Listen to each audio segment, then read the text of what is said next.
Hi, I'm Rick Roughen with National Marina Sales, coming to you this second day from our virtual platform at the Marina Dockage Show. Thanks again for dropping in, and I'd like to welcome you to this last of two brief but very important discussions on the most critical issues you will face as you consider the prospects of selling your marina. The topics in our plate for this section are as follows. They are EBITDA and cap rates. Okay, so starting with EBITDA, the acronym stands for earnings before interest, taxes, depreciation, and amortization. It's really quite simple and can be explained like this. EBITDA represents your net operating income once you have erased the effect of interest, taxes, depreciation, and amortization from your profit and loss statement. The purpose is to remove non-cash items or any expenses that are not directly related to your business operation. Interest is recognized as your cost of money, but it is not an expense that has anything to do with the daily operations. Taxes refers to personal income taxes, which should not appear on the income statement in the first place, and they would certainly not be a business-related expense. Depreciation, though recorded on your P&L for its tax benefit, is not a cash item, which means you don't actually write a check for it each month, even though it appears as a monthly expense. Depreciation actually represents an allocation of the cost of the assets spread across their projected useful lives. And amortization is a lot like depreciation, but it only applies to the cost of intangible assets spread over time. So again, no check is written, and its true benefit and reason for being on the income statement is purely tax related. Once you erase those altogether or add them back to your reported net operating income, as the case may be, the adjusted earnings level we call EBITDA is where you arrive. When an accurate EBITDA number is determined, there is still work to do. Additional expenses flowing through the P&L that have nothing to do with the business are typically expensed for tax purposes.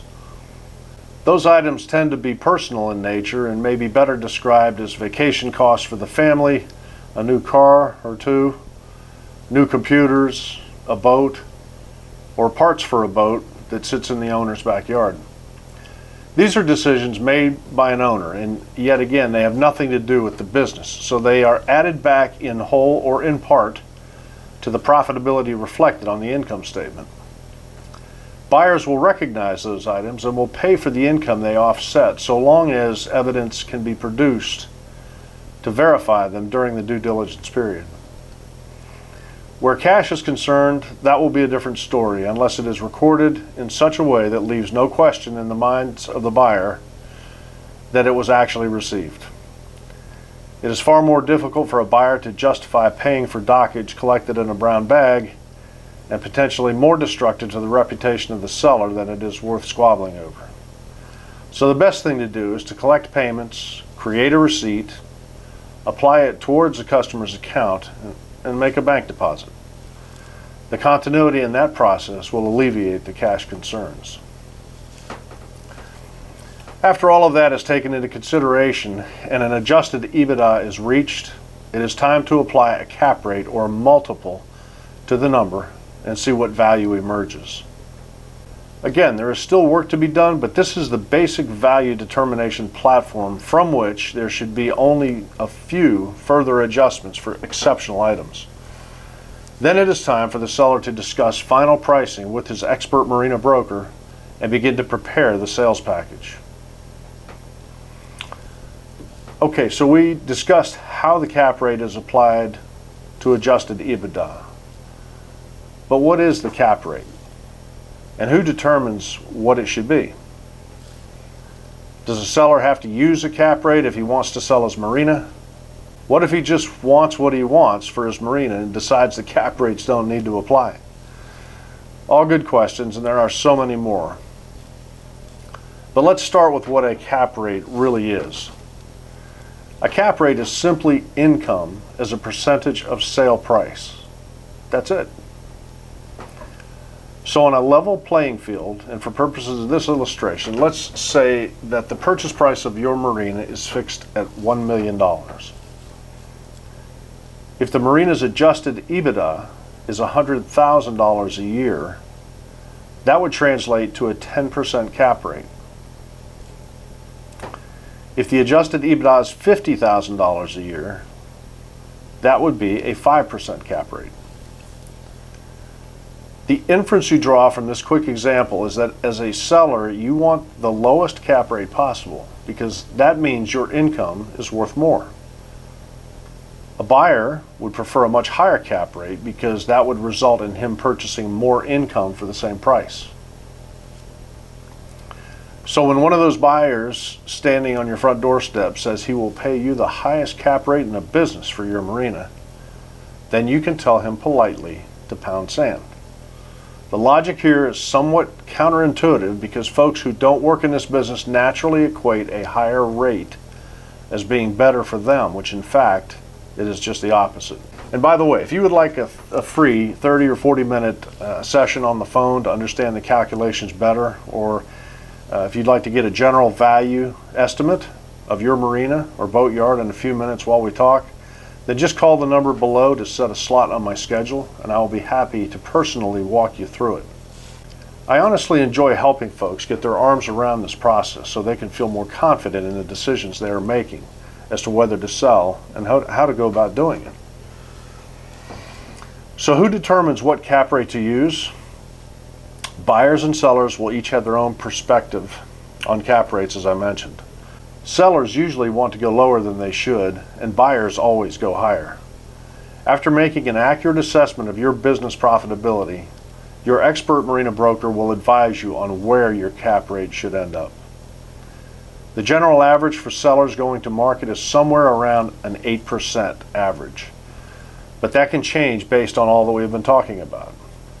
So basically, if you divide your adjusted EBITDA by 0.08, you will have a pretty good indication of where your value will end up.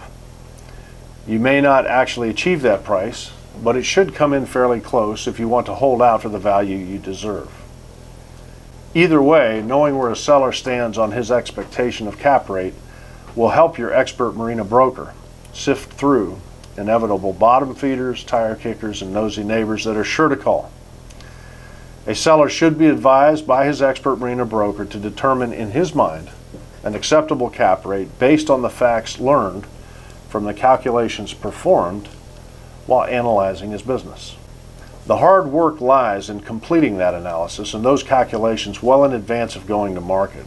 There are additional issues that will influence the rate a seller ultimately chooses, such as deciding how the boat and/or parts inventory will be handled. Will it be included in the purchase price, or will it be paid for separately? And who will own, purchase, or sell the new and used boats and motors subsequent to closing that are still on the lot? Investors will typically push for a 10 to 12 cap deal or more in most cases because they are looking for a strong and established rate of return on their investment or for their investors. Owner-operators, on the other hand, tend to want to be in it for the long haul, and they see pricing differently. Although cap rate is important, they will pay what the facility is worth more often because they intend to make changes and expand opportunities that will result in more profitability for them over time.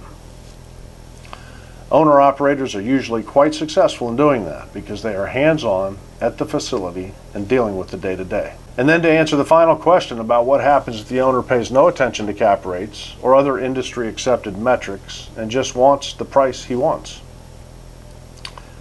He's entitled to do that, but chances are the marina will not get sold. The wide gap in price expectation, which often accompanies that mindset, generally discourages buyers from engaging beyond the initial look. They may feel there is just too much difference in perceived value, and so they simply move on. Sellers have to keep in mind that the marina or boatyard they've run for all those years has provided a good living. Selling is the final step. All of the blood, sweat, and tears it took to get to this point deserve every dollar a seller can get for his prized possession. But there is logic that will dictate how and why buyers will buy and allow you to move on. Your expert marina broker must have his finger on the pulse of the marina mergers and acquisitions industry And if you have priced it correctly, he should be able to bring the right buyer to your table. That will wrap it up for now, but I hope you will not hesitate to call me anytime if you'd like to talk about selling your marina. I love this business, and I am passionate about bringing value to my customers by doing the hard work and achieving outstanding results every time. I hope you enjoy the rest of the Dockage show, and hopefully next year we can see everyone again in person. I look forward to another great year ahead. I'm out.